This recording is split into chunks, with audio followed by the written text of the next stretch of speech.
Every month brings a mountain of new mobile games, and every once in a while, a few rise above the crowd and remind us why we love mobile games in the first place.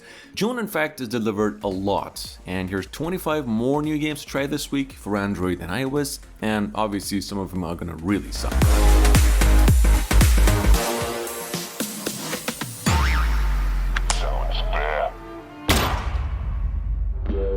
Alright, so first of all, sitting in at number 1, we've got Crime Scene Evidence Collector, which, I want to be honest, going into it, I expected another sort of low-effort sim game when I opened it. Instead, it kind of ended up being pretty good, like very satisfying. I mean, there's just something about walking into a crime scene, checking every last piece of evidence, scrubbing away the mess, and restoring everything that sort of taps into the same part of the brain that loves games such as power washing and cleaning games. It's a pretty simple concept, but the attention to detail gameplay creates that just one more mission feeling surprisingly fast. If you enjoy sim games that turn ordinary jobs into oddly addictive experiences, this is it. Sitting in the number 2, we've got Highway Moto Rush, which is the kind of game you launch for like 5 minutes because you saw an ad, and believe me, you're gonna end up playing a whole day. Like, there's no open world, no complicated progression system, no unnecessary fluff stuff. It's just you, a motorcycle, and a traffic moving way slower than you'd like. In fact, the first-person camera view does a surprisingly good job of setting the speed, especially when you're squeezing through like tiny little gaps and narrowly missing cars at full throttle. What I like most about the game is that it knows exactly what it is, and it delivers precisely that. It's just good motorcycle racing that scratches the same exact itch without overcomplicating nothing. Some games get old. Max Payne somehow got cooler. Even a triple decades almost later, that slow motion time still hits a soft spot in our hearts.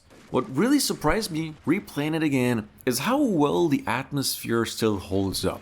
With the dark story, the narration, comic book presentation, the constant sense of desperation, all of that give it a personality that most modern games, shooters, adventure, action games, all of them really struggle to even match. The controls can feel a little dated on mobile, but once it clicks, it's pretty easy to see why this actually became a classic. If you've never played Max Payne, you'd basically experience one of gaming's most influential action games right in your pocket. The moment I actually saw this one, it gave me that serious old school Resident Evil vibe. Not the action heavy, modern stuff either, but that specific slower survival horror where like every bullet feels valuable and opening the next door actually feels stressful. See, this game's atmosphere does a lot of the heavy lifting with that constant feeling that something is waiting right around the corner, and since it's currently a demo, there's not a ton of content out yet. But what's here really shows good promise. If you're just tired of cheap jump scares and miss classic horror games, Project Requiem is definitely worth a shot. Coming up at number 5 with Pocket Horse. You'd think it's a horse collecting game, but you're gonna end up finding something like with way more depth. Like, it ain't even about winning races this game. You're breeding bloodlines, raising horses, managing their personalities, and building a stable that actually feels like your own. The horses have a surprising amount of charm to them, and watching a young fowl growing into a champion creates the kind of attachment most sim games really never manage. The racing itself is only part of the experience. The real hook is that constant feeling of building. Check it out in case you missed it. It's a free game, so 1 GB in total, and it's online. Down to number 6, we've got, once again, Wars Reforged. It did really deserve a second mention this month. This is just old school MMO brought straight from mobile gaming. It took a while, but it's finally out on Android and iOS, as promised, as just hours ago, earlier. This game is less about flash, more about building a character that actually matters, the proficiency, skills, gears, managing a huge campaign. It's got that classic think first, fight after MMO pace to it, where like even small choices in your setup can completely change how a run feels. Very much a strategy of your RPG at heart, not just a tap and go grind. Number 7, we've got Sky Hill. Definitely inspired by the cult classics, aiming survival fancier. The setup is actually pretty simple. You're trapped at the top of a massive hotel after an apocalypse, and every floor between you and freedom is packed with these monsters, starvation, and a lot of bad decisions that you're gonna learn later. What makes Sky Hill actually good is that constant risk versus reward tension, where do you spend your last resource crafting a gear or save them for food? The graphics may, show their age, of course, but the survival loop still holds up incredibly well. If you enjoy roguelike games that are fresh, it's definitely worth a shot. This game knows exactly what kind of players it's targeting, and if you've ever looked at an idle RPG and thought, why am I even upgrading 17 different stats all at the same time while all I want is just bigger damage numbers? Then you see Undying Hero basically is build its entire identity around that idea. You're constantly unlocking stronger gear, hitting harder, etc. It's definitely not trying to reinvent the genre in any way, but it's also that part of the charm. Sometimes you don't want a complicated build calculator, sometimes you just want your power attack to go through the roof, and this game offers plenty of that. Sitting in at number 9 with Zombie Survival Show. So this game looks like another generic idle RPG at first, but part of it absolutely is as well. You're going to be seeing these familiar power ratings, AFK rewards, upgrades, and this progression systems within the first few minutes, but the live stream theme is weird enough to make it stand out a lot. The idea that you're basically broadcasting a survival through the apocalypse gives the game more personality than most titles in this crowded genre don't. Just don't go in expecting a hardcore survival experience. This is very much just a progression focused idle game at its heart. So you like dogs, Wouldn't you be happier with a bigger... Now look guys, this is one of those games that looks ridiculously simple at first, then before you even know it, it steals an entire evening of your life. Imagine Suika, the game, crashing into Balatro, then replacing all the fruits with dogs. You keep merging pops into bigger pops while stacking score modifiers, synergies, deck building bonuses that turn into a puzzle of optimization later on.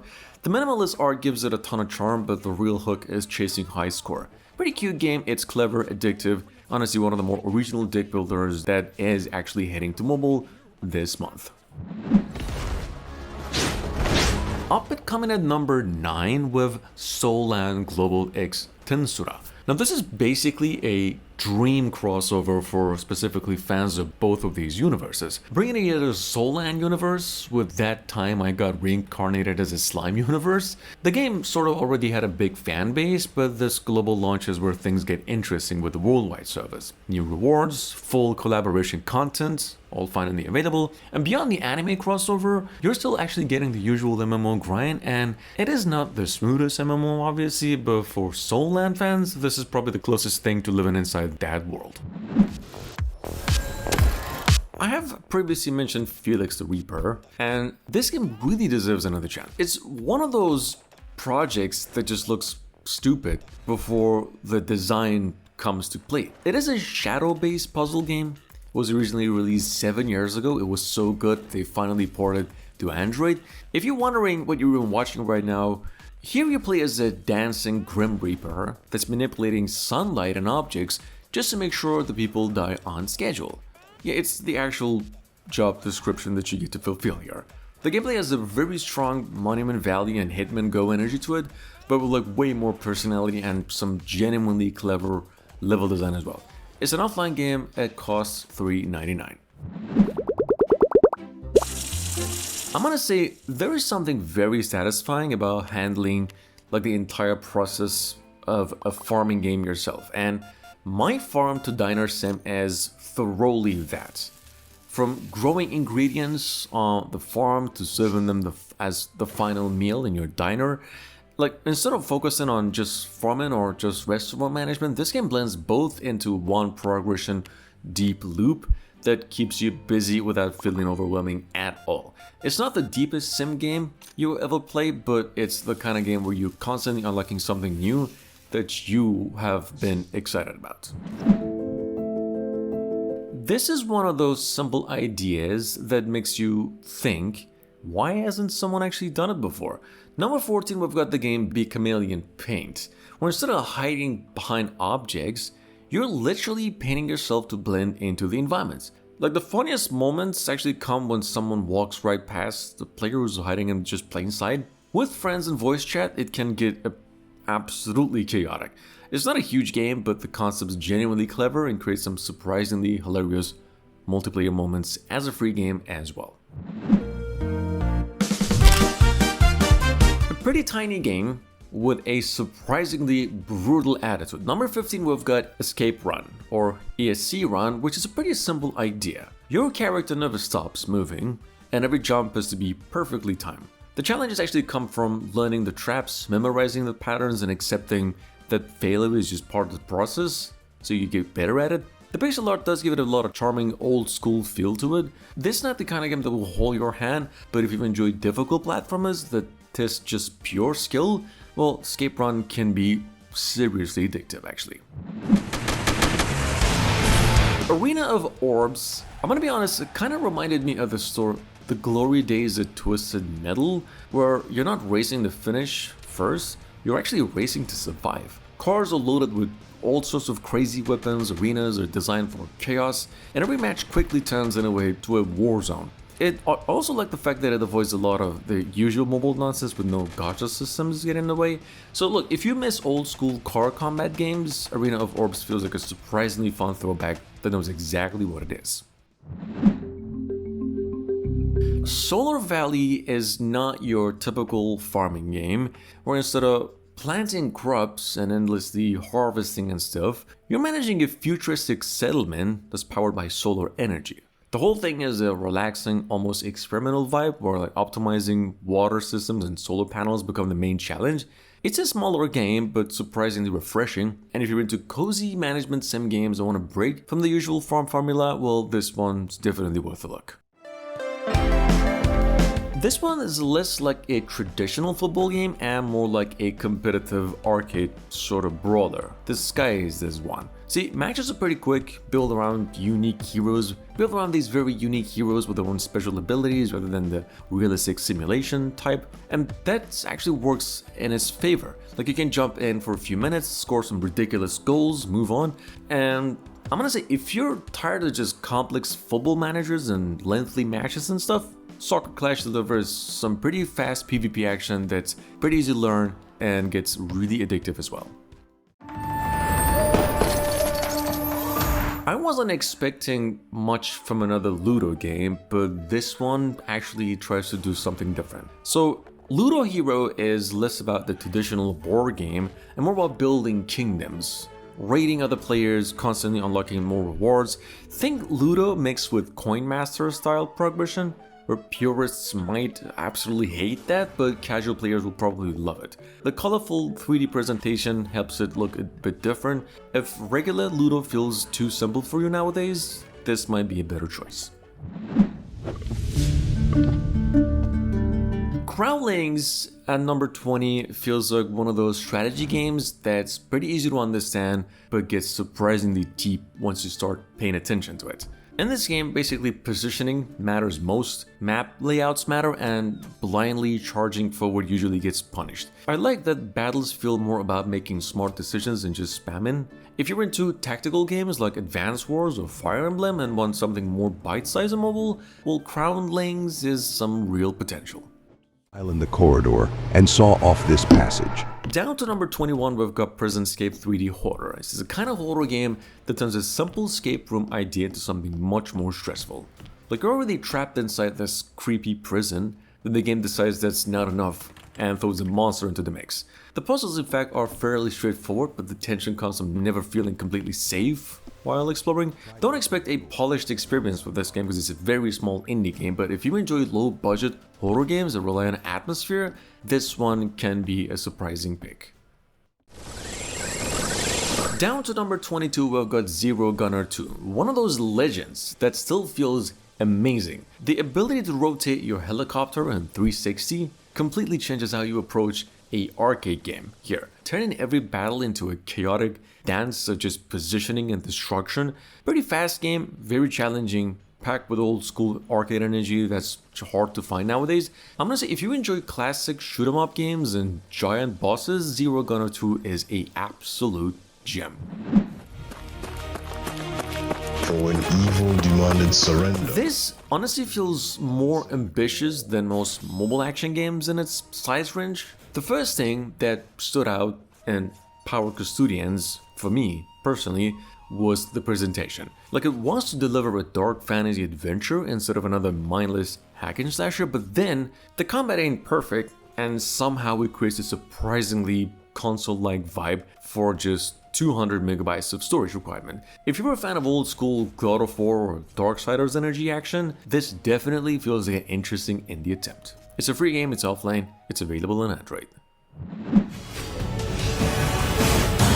Norse Saga number 24 is a very well made MMORPG. It surprised me with just how much it throws right from the start. The world is polished, it's packed with activities like whether you're chasing a boss, collecting, grinding PvP, or just managing your homestead, you're gonna be having fun no matter what. The dual class system is probably the biggest highlight since it keeps combat away from feeling repetitive. That being said, it's still very much a modern mobile MMO, so expect plenty of menus and progression systems.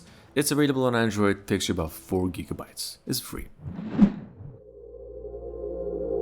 And finally, last but not least, number 25, we've got Hertree's Puzzle House, which is a puzzle mystery game set in this very quiet, slightly unsettling little room where everything looks normal until you actually start interacting with them. You're gonna be poking around, dragging objects, combining random stuff, trying to figure out what the game actually is until you find a clue. So it's just you and that, oh, something just clicked kind of moments. Very minimal game, a bit surreal, very focused on observation more than action. Thanks for watching, I really hope you enjoyed, I'll see you again tomorrow.